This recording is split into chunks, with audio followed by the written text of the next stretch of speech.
Le cinéma de Bruce, un youtubeur qui parle de films des années 80 jusqu'à aujourd'hui. Vous verrez sur cette scène des films que vous connaissez peut-être pas, ou des films que vous avez vus après avoir sorti du cinéma. Salut, bienvenue au cinéma de Bruce. Aujourd'hui, je vais vous parler d'un film sorti en 2010, dont je parle bien de Dragon.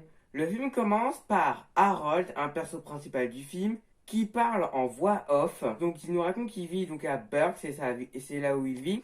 Et vous savez, dans la vraie vie, les animaux qui nous énervent, ce sont les mouches, les moustiques et les abeilles. Dans ce monde, ce sont les dragons. Les habitants sont tous des vikings. Et tuer un dragon, il y a que ça vrai ses œufs. Donc après, Harold a créé une machine, attend qu'il voit un dragon pour lui tirer dessus. Après, il tombe sur un Fury Nocturne, qui est un dragon très rare.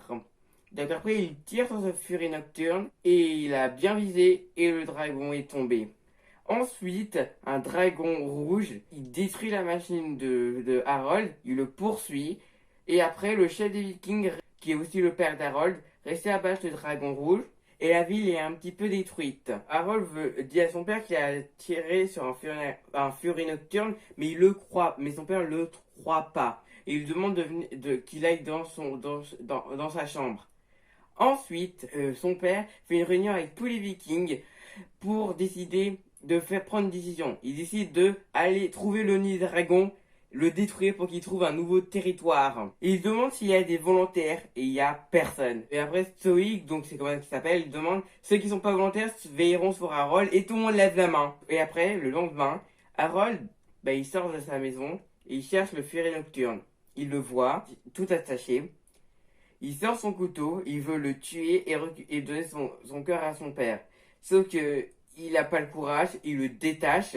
Et après le Fury Nocturne, dès qu'il est libéré, il saute sur lui, il lui fait un regard menaçant, il lui crie dessus, et après il part. Ensuite, Stoic veut que son fils apprend à tuer des dragons. Mais Harold veut pas parce qu'il pense qu'il n'est pas capable de tuer un dragon.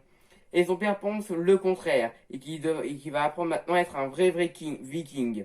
Donc le lendemain, c'est en gros, il va devoir, lui et ses camarades, comment devenir un vrai viking. Et après l'entraînement, Harold cherche le Fury Nocturne, il l'a retrouvé. Il a plusieurs ailes, et il y en a une seulement sur sa queue, l'autre a complètement disparu. Et ce qui fait que le Fury Nocturne a du mal à voler. Le soir, il retourne à Burke et après le prof leur demande de lire un livre qui contient tout ce qu'on sait sur les dragons. Personne ne veut le lire, à part Harold. Il le lit et quand il trouve, il tourne les pages et dès qu'il trouve sur la page du Fury Nocturne, il n'y a rien écrit. À part Fury Nocturne, vitesse inconnue, puissance inconnue, taille inconnue. Vraiment, on n'en sait rien sur les Fury Nocturnes. Puis ensuite, le lendemain, il va encore retourner à apprendre à être un viking il échoue complètement. Puis, il va voir après le Fury Nocturne en lui donnant du poisson. Après, il veut bien manger ce Fury Nocturne. Et après, Harold essaie de se lier d'amitié avec ce Fury Nocturne et il y arrive. Après, les jours passent. Harold lui donne du poisson au Fury Nocturne et même réussit à lui donner une toute nouvelle aile à sa queue pour qu'il puisse voler. Et crée même des trucs pour qu'il puisse voler sur le dos de ce Fury Nocturne qu'il décide de l'appeler Croque-Mou pour y voler avec lui pour qu'il puisse voler en toute sécurité. Et après il découvre des trucs sur Croque-Mou et il les utilise pour vaincre tous les dragons à chaque nouveau cours et il devient célèbre. Et il y en a un qui ça l'énerve, Astrid. Et un jour, Astrid suit Harold et donc comment se dit qu'il a autant progressé. Et après, Croque-Mou débarque, essaie de tuer Astrid, mais Harold l'en empêche. Et après, Astrid, elle part. Et ensuite, le Croque-Mou la rattrape et la dépose Astrid donc sur un arbre. Harold lui demande de lui tenir sa main. Après, pour monter. Et ensuite, Croque-Mou vole comme un fou. Et après, Astrid dit, je m'excuse, vole moins vite. Et après, Croque-Mou vole tout doucement. Et après, Croque-Mou les emmène après dans un endroit où se trouve plein de dragons.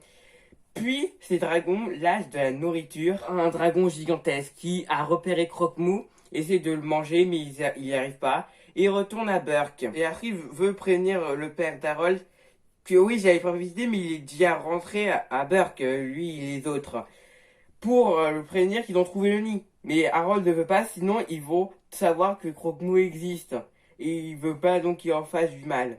Puis le lendemain, c'est le jour où Harold va devoir tuer un dragon. Le dragon rouge qui peut s'enflammer. Et après, il prend un couteau et un bouclier. Après, il les lance. Et après, il essaye de toucher le dragon comme ça.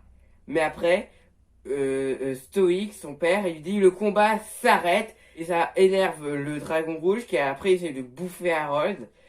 Mais après, Croque-Mou sent que Harold est en danger. Il va à Burke et battre ce dragon rouge. Mais après, les Vikings attrapent Croque-Mou et l'attachent. Et ensuite, Harold lui demande de ne pas leur faire du mal. Et son père est choqué qu'il soit du camp de ces animaux. Et après, Harold, sans s'en rendre compte, il lui dit que seul un dragon peut trop savoir quel est le chemin. Et veut utiliser Croque-Mou pour atteindre leur nid. Et Harold lui demande de pas faire ça, mais son père n'écoute pas, et ils partent tous. Ensuite, Harold convainc à ses camarades de classe de utiliser les dragons pour rejoindre tous les autres Vikings. Les Vikings, ensuite, ils trouvent le nid grâce à Croque-Mou. Tous les dragons s'en vont. Ils vont pourtant rien fait, les Vikings. Et après, on sort le dragon gigantesque. Puis après, tous les autres, les enfants sur leur dragon, et ben, ils essayent de combattre le mieux qu'il peut sur ce dragon géant. Ils n'y arrivent pas. Après, Harold sauve Croque-Mou, il monte sur lui. Et tous les deux réussissent à battre ce dragon gigantesque. Mais ça coûtait quelque chose à Harold. Parce que dès qu'il se réveille, il était inconscient. Dès qu'il se réveille, il est sur son lit. Et il a plus de pied gauche. Il est remplacé par un truc robotique, je sais pas. Puis dès qu'il ouvre la porte, et ben il voit tous les Vikings avec sur le dos du dragon. Et que maintenant, Stoïque décide maintenant que tous les dragons et humains soient égaux. Et c'est la fin du film. La vidéo est finie. J'espère qu'elle vous a plu. Si vous l'avez bien aimé, mettez un pouce bleu. Et je vous dis au revoir.